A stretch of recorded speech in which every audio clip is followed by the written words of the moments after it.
Hello students, last class तक हमने type of absorption देखा था। On the basis of force of attraction, absorption divided into two part. First is physical absorption and second is chemical absorption, और उनसे related कुछ हमने points की भी स्टडी की थी। आज हम इसी चैप्टर को आगे बढ़ाते हुए बात करने वाले हैं friend is isotherm absorption isotherm. अब हम देखते हैं एक्चुअल में एब्जॉर्प्शन आइसोथर्म का मतलब क्या है, उसकी बात करेंगे। देखो, ये जो friend is sorry absorption isotherm का मतलब होता है वेरिएशन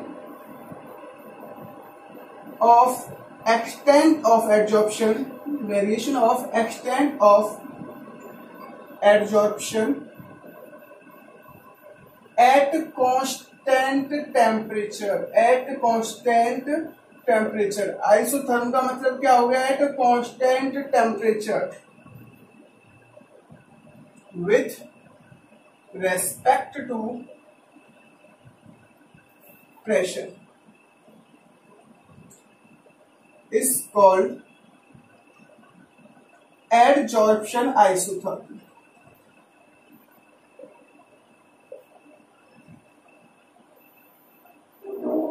यानी कि हम extent of absorption of pressure के बीच में एक वेरिएशन बनाएंगे एट कांस्टेंट टेम्परेचर। इसका ये जो वेरिएशन होगा that is called absorption isotherm. Freundlich एक साइंटिस्ट थे, उन्होंने अपना ये वेरिएशन दिया था। अब हम देखते हैं फ्रेंडलिच ने किस तरह से अपना वेरिएशन दिया था, उसके बारे में हम बात करने वाले हैं। तो फ्रेंडलिच ने क्या कहा था वो हम समझने की कोशिश करेंगे बेटा।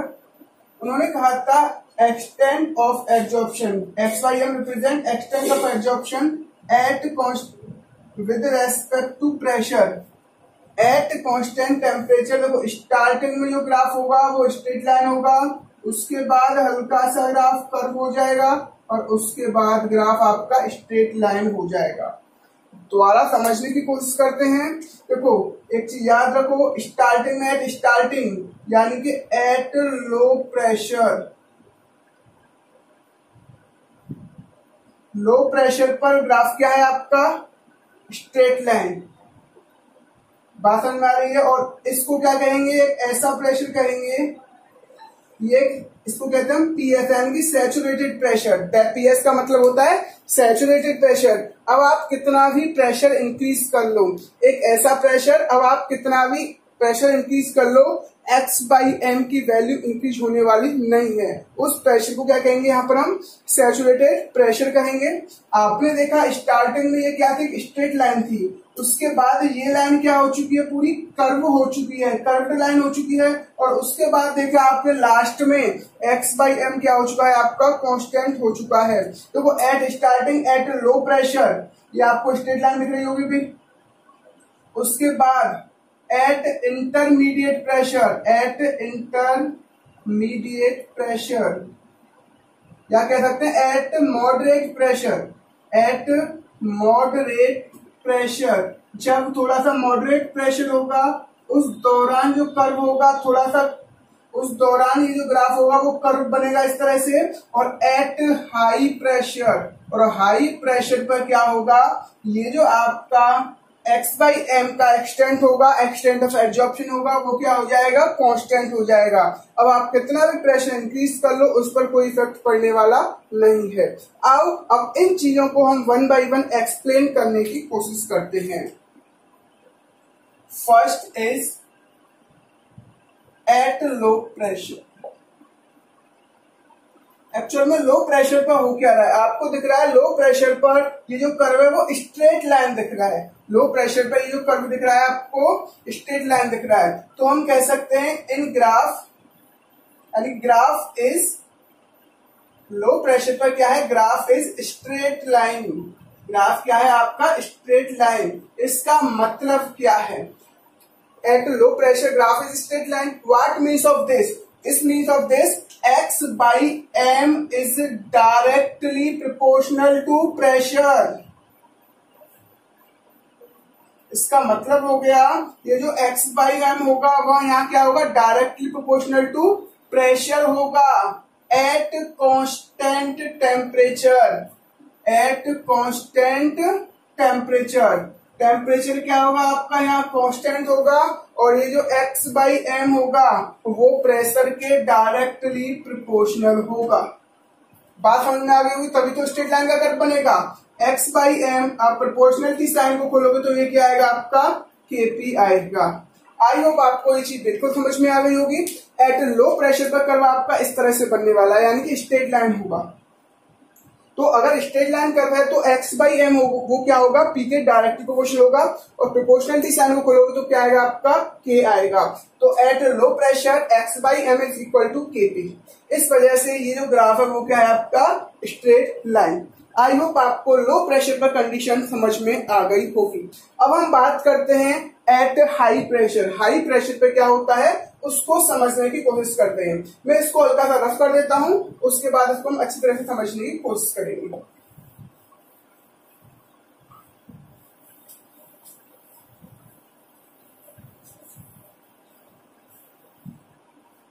सेकंड पॉइंट है हमारा एट हाई प्रेशर। अगर प्रेशर हमारा हाई होगा उस दौरान रेट ऑफ यानी कि एक्सटेंट ऑफ एब्जॉर्प्शन क्या होगा वो समझते हैं बेटा। देखो हाई प्रेशर पे आपको क्या देखने को मिल रहा है, ग्राफ क्या है आपका x by extent of absorption क्या है बिकम कांस्टेंट, यानी क्या रिप्रेजेंट कर रहा है ग्राफ, ये ग्राफ आपका x बाई एम क्या है कांस्टेंट है। आप अब कितना भी प्रेशर इंक्रीज कर लो x बाई एम के एक्सटेंट में कोई इफेक्ट पड़ने वाला नहीं है। तो हम कह सकते हैं ग्राफ बिकम कांस्टेंट। यहां पर जो ग्राफ है वो क्या दिखा रहा है आपका कांस्टेंट दिखा रहा है, means extent of absorption become constant.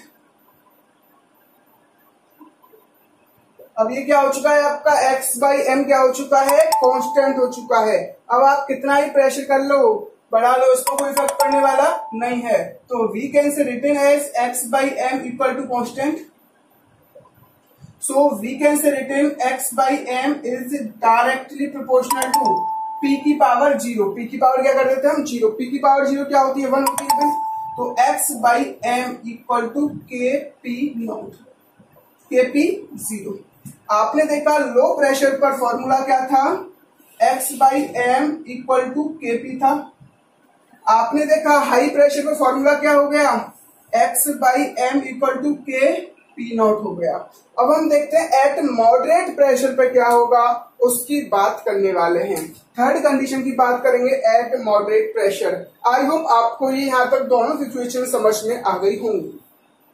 अब मैं इसको रफ करता हूं और हम देखते हैं third point eight moderate pressure.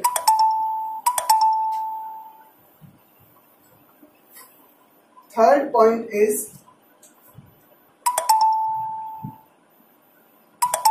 Eight moderate pressure. Moderate pressure पर क्या होगा उसको समझने की कोशिश करते हैं।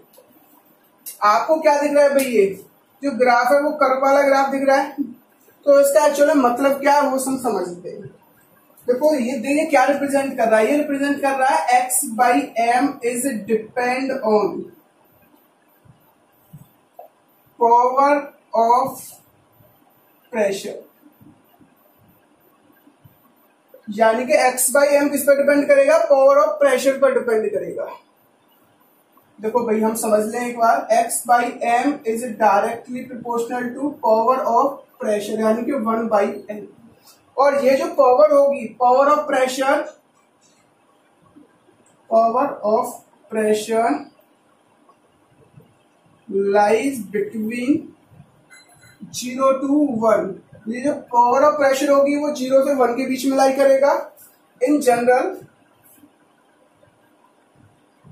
ये लाई करता है 0.1 to 0.5 तक, यानी कि ये जो पावर होगी आपकी वो क्या होगी इन फ्रैक्शन में होगी।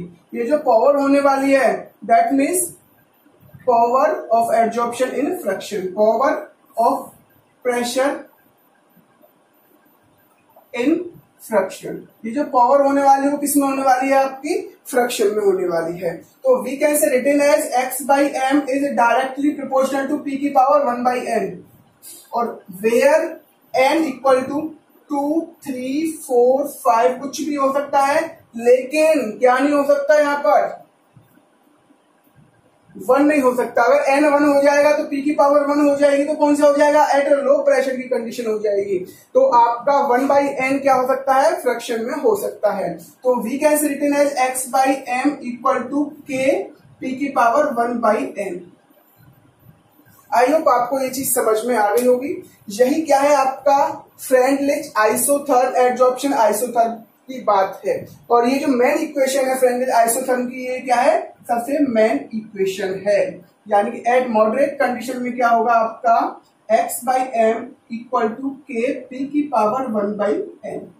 आई होप आपको ये चीज यहां तक समझ में आ गई होगी। अगर हम दोनों तरफ लॉग ले लें, टेकिंग लॉग बोथ साइड, अगर हम टेकिंग लॉग बोथ साइड, अगर हम दोनों साइड लॉग ले लें तो हम क्या लिख सकते हैं भाई, log x by m equal to log k plus log p 1 by n, ये लिख सकते हैं। और जिसकी पावर ये है तो हम इसको ये भी लिख सकते हैं, log x by m equal to log k plus 1 by n log p। और कभी भी आपसे, मैं इसको रफ कर दूं, ये चीज आपको बिल्कुल समझ में आ गई होगी यहां तक। अब हम क्या देखते हैं, एक ग्राफ बना लेते हैं log x by m and log p में।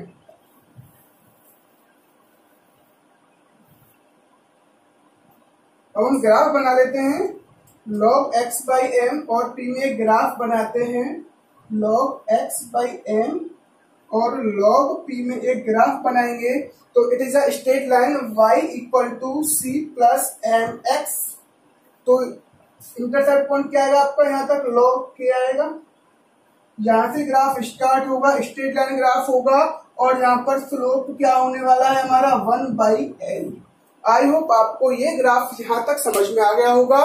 अब इस चैप्टर में हम एक दो पॉइंट की ओर बात कर लेते हैं, सॉरी इस टॉपिक में, यानी कि ये जो हमारा एडजॉर्प्शन है पोर्शन है वो हमारा मोस्टली कंप्लीट होने को है। बाकी बस एक नेक्स्ट टॉपिक आएगा आपको कोलाइडल सॉल्यूशन, और कैटालिस्ट टॉपिक आपके चैप्टर में से हटा दिया गया है। आई होप ये चीज आपको समझ में आ गई होगी। एक तो बात और कर लेते हैं, अगर आपसे कहीं भी क्वेश्चन में पूछता है एप्लीकेशन ऑफ एडजॉर्प्शन, यानी कि एडजॉर्प्शन के क्या क्या एप्लीकेशन है, तो आप बता सकते हो यूजिंग गैस मास्क। जो लोग माइंस में काम करते हैं वो गैस अपने मुंह पर क्या लगाते हैं, मास्क लगा के चलते हैं, और मास्क पर क्या होता है, एक्टिवेटेड चारकोल होता है। जो पॉइजनस गैसेस को एक्टिवेटेड चारकोल क्या कर लेता है, एब्जॉर्ब कर लेता है, और बाकी यानी कि ऑक्सीजन गैस को इनहेल्स नहीं यानी कि एब्जॉर्ब नहीं करता है, जिससे हम ब्रीथिंग आसानी से कर सकते हैं। सेकेंड हम कह सकते हैं, हम ये भी कह सकते हैं यानी कि सिलिका जेल एब्जॉर्ब मॉइस्चर, ये भी एक तरह से क्या है इसका एप्लीकेशन। थर्ड एप्लीकेशन की बात करें, हम बात कर सकते हैं डीकलराइजेशन ऑफ शुगर। जो लोग शुगर फैक्ट्री में काम करते हैं वो क्या काम करते हैं भाई, उसको यानी कि जो रॉ मटेरियल होता है शुगर का, उसको बार बार एक्टिवेटेड चारकोल की सरफेस से काम पास करते हैं भाई। I hope application of adsorption आते हैं तो आप दो तीन जो मैंने एग्जाम्पल लिखा है उन्हें आप लिख सकते हो। अब हम एक लास्ट पॉइंट और देख लेते हैं। एक्चुअल में हम बात करते हैं factor affecting of adsorption. Adsorption किस किस फैक्टर पर डिपेंड करता है, एक बार उसकी भी बात कर लेते हैं भाई, वरना एडजॉर्प्शन टॉपिक आपका पूरी तरह से फिनिश हो चुका है, और आप एनसीईआरटी में देखोगे कौन कौन से क्वेश्चन आप आसानी से कर सकते हो भाई।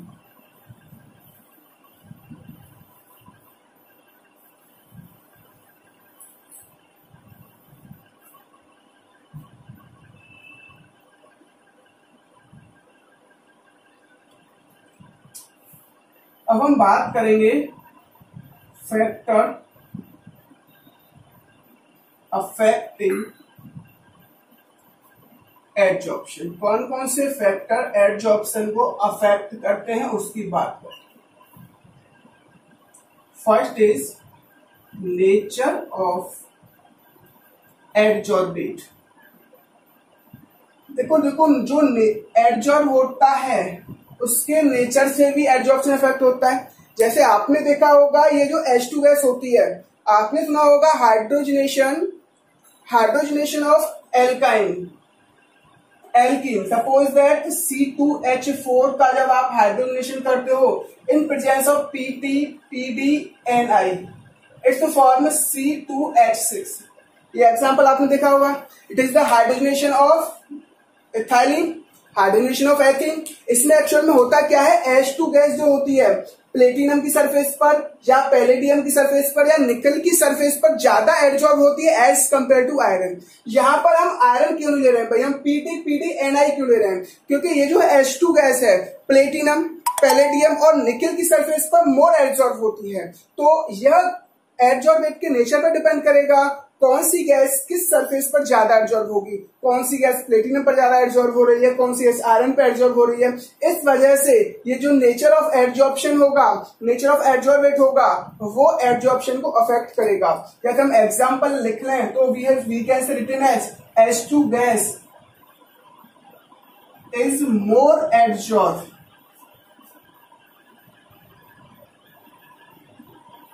On platinum surface. ये जो H2 गैस होती है प्लेटिनम सरफेस पर ज्यादा एब्जॉर्ब होती है देन आयरन। आयरन की अपेक्षाकृत ये प्लेटिनम पर ज्यादा एब्जॉर्ब होती है। आई होप ये चीज आपको समझ में आ गई होगी। सेकंड फैक्टर हम देखें, nature of absorbent. Nature of absorbent, ये जो आपका एब्जॉर्बेंट होता है उसका भी नेचर अलग अलग होता है भाई। जैसे आपने सुना था जो लोग मान के माइंस में काम करते हैं वो अपने ऊपर गैस मास्क लेके चलते हैं। ये जो गैस मास्क होता है उस पर क्या लगा होता है, एक्टिवेटेड चारकोल लगा होता है, और ये एक्टिवेटेड चारकोल पॉइजनियस गैसेस को एब्जॉर्ब करता है और नॉन पॉइजनियस गैसेस को एब्जॉर्ब नहीं करता है। तो किस पर डिपेंड कर रहा है एब्जॉर्प्शन, यहाँ पर एब्जॉर्बेंट के नेचर पर भी डिपेंड कर रहा है। तो we can say written as जो आपका activated charcoal, activated charcoal absorb poisonous gases as SO2 gas, absorb SO2 gas, absorb more SO2 gas, absorb more SO2 gas then O2 gas. यह SO2 gas को ज्यादा absorb करता है as compare to O2 gas. तो ये क्या हो गया, नेचर ऑफ एब्जॉर्बेंट हो गया। थर्ड हम बात करें सरफेस एरिया। सरफेस एरिया यानी कि देखो एब्जॉर्बेंट का सरफेस एरिया जितना ज्यादा होगा रिएक्शन उतनी ही आसानी से हो जाएगी। यानी कि सरफेस एरिया जितना ज्यादा होगा, पाउडर फॉर्म में अगर कैटेलिस्ट होगा तो वो ज्यादा एब्जॉर्बर होगा। तो हम बात कर सकते हैं जितना ज्यादा सरफेस एरिया होगा, सरफेस एरिया इंक्रीज होगा तो रेट ऑफ एब्जॉर्प्शन भी अपना बढ़ जाएगा, और जब x/m बढ़ेगा तो एब्जॉर्प्शन का रेट बढ़ जाएगा। तो हम कह सकते हैं powder form catalyst are better absorber, यानी कि powder form catalyst are better absorber. Actual में कैटलिस्ट का काम क्या होता है भाई, कैटलिस्ट जो है रिएक्टिव मॉलिक्यूल को सरफेस प्रोवाइड कराते हैं और सरफेस पर वो जाके एब्जॉर्ब हो जाते हैं। यानी कि कैटलिस्ट का काम क्या होता है, रिएक्टिव मॉलिक्यूल को अपनी सरफेस पर एब्जॉर्ब करना। और एब्जॉर्ब बेटर कब होगा, वो एब्जॉर्ब जब बेटर होगा जब आपका कैटलिस्ट पाउडर फॉर्म में होगा। जितना बेटर, जितना ज्यादा सरफेस एरिया होगा उतना ही ज्यादा वो क्या होगा, बेटर एब्जॉर्ब करेगा। जैसे हम बात करें चौक की, आपने चौक ले लिया, उसको इंक में डिप किया और आपने देखा इंक चारों तरफ लग चुकी है। अब आपने देखा इंक को पाउडर फॉर्म में कन्वर्ट कर लिया। अब देखो एक्चुअल में बेटर एब्जॉर्ब किसमें होगा, powder form are better absorb ink as compare to massive form. यानी कि जो मैसिव फॉर्म होगा, जो मैसिव फोर्स होगा उससे ज्यादा पाउडर फॉर्म बेटर एब्जॉर्बर होगा। आई होप आपको ये तीनों फैक्टर समझ में आ गए होंगे। फोर्थ इज, अगर फोर्थ आपसे पूछता है तो वो होता है इफेक्ट ऑफ प्रेशर। आप प्रेशर का इफेक्ट तो देख ही चुके हो। फिजिकल एब्जॉर्प्शन में क्या होता है भाई, in physical absorption pressure increase so rate of absorption increase, but in chemical absorption at starting rate of absorption increase but after some time rate of absorption become constant। ये सब चीज आपको लिख देनी है। अब हम बात करते हैं फिफ्थ होता है इफेक्ट ऑफ टेम्परेचर। फिफ्थ होता है आपका इफेक्ट ऑफ टेम्परेचर। आप जानते हो जैसे जैसे आप टेम्परेचर बढ़ाते हो वैसे वैसे फिजिकल एब्जॉर्प्शन क्या होता है, कम होता जाता है। लेकिन अगर हम केमिकल एब्जॉर्प्शन में बात करें, स्टार्टिंग में केमिकल एब्जॉर्प्शन का रेट बढ़ता है, उसके बाद रेट क्या होता है, डिक्रीज होता है। ये सब चीज आप लिख सकते हो। आई होप आपको ये एब्जॉर्प्शन टॉपिक पूरा समझ में आ गया होगा। कल से हम जो नेक्स्ट टॉपिक स्टार्ट करेंगे दैट इज कोलाइडल।